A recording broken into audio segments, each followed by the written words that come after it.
Okay.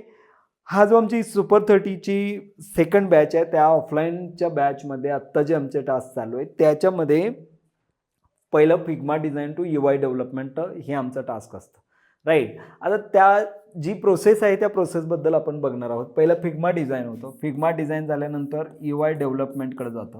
आता UI development नंतर मग लॉजिक जे पण काय असेल किंवा plus database something like that, right. या गोष्टी ॲड होतात. त्यानंतर मग बॅकएंड, राईट.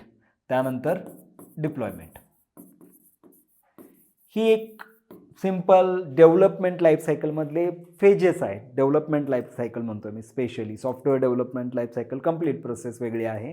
आणि ॲप्लिकेशन डेव्हलपमेंट ज्यावेळेस रिअल टाईम ॲप्लिकेशन जे आहे ते रिअल टाईम ॲप्लिकेशन डेव्हलपमेंटमध्ये हा फ्लो जो आहे तो हा फ्लो नेहमी वापरला जायच्या याच्या अगोदर.